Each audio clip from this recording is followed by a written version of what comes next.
Cara, assim, já indo um pouco para impressão 3D, eu sei que a parte de molde, né, ela é uma parte muito tanto a geometria que é difícil, ainda mais quando você começa a falar de gaveta, falar de, câmara quente, aí você vai poder explicar melhor que eu. Mas, assim, você tem um universo aí de recursos que você pode utilizar de acordo com a sua geometria.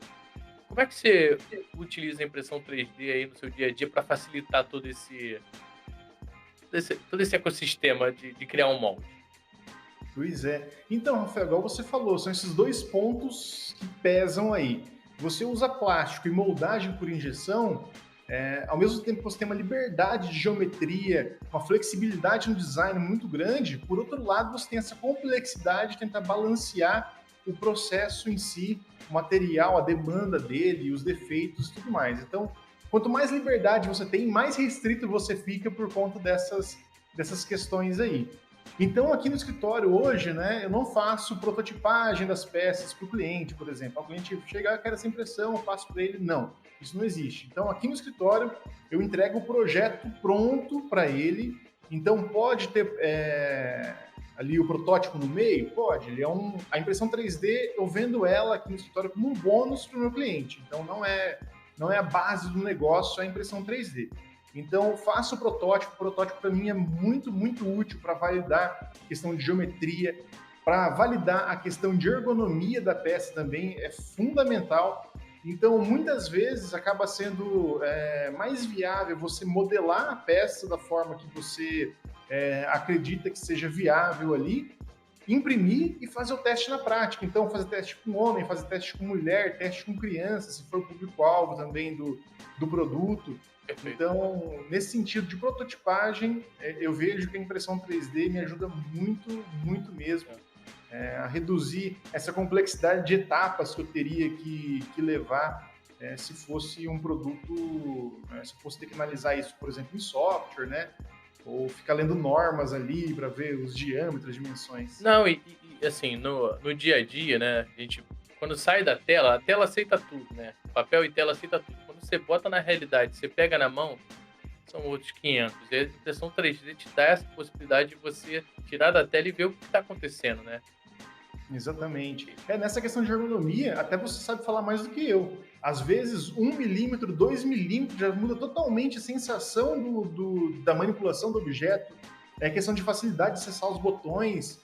Eu até fiz para brincar ali uma modelagem daquele controle do DJI FPV, que você Uhum. controla como se fosse um manche, né? Então ali, cara, a posição dos botões É são fundamental. totalmente pensadas para ter esse acesso rápido para uma pessoa média, ele seja É. homem, seja mulher, numa idade ali de 17, 18 anos para cima, né? Então conseguir acessar isso de uma forma fácil. E, cara, é extremamente complexo, muito mais complexo que às vezes as pessoas podem imaginar. É. Não, você tem, o nome desse teste é estudo caraca, é difícil de falar isso. Antropométrico. Uhum. Que ele exatamente, pega as maiores dimensões do maior homem e as menores dimensões da menor mulher. E você tenta ali encaixar no percentil que faz sentido para o seu projeto, né. Que é isso, você vai fazer um telefone, um relógio, seu relógio, né, se for um relógio feminino, ele tem que dar no pulso de uma mulher, mas se você, sei lá, se for um relógio unissex, ele tem que dar num pulso muito grande de um homem quanto de uma mulher, então cada projeto tem sua necessidade, né. Isso é um Exato. aspecto muito muito difícil de você levar quando você não tem impressão 3D.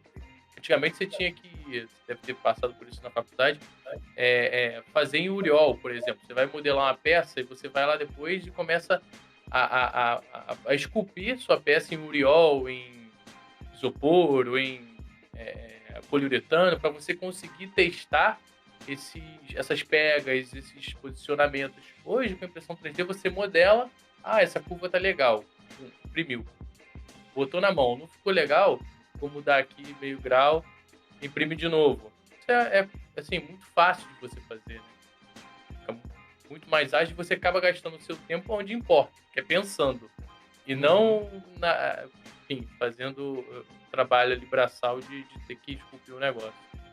Então, e outra questão também de protótipo é que a quantidade de tempo e também de grana que eu economizo, em vez de partir para uma análise CAI, por exemplo, porque para quem não sabe, se você for simular um plástico no computador, primeiro, você tem que ter todas as propriedades de resistência desse material. Então, parte de deflexão térmica também é importante você ter, dependendo da temperatura que ele trabalha.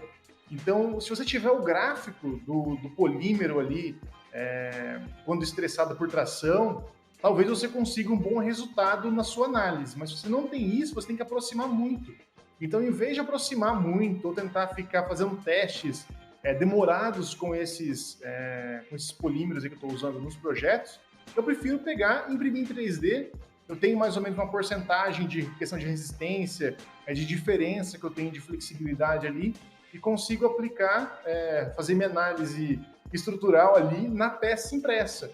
Então, hoje a gente tem vantagem que tem PETG, tem nylon, tem PP, tem PE para imprimir. A gente pode imprimir praticamente a maioria dos materiais aí que a gente tem para injeção.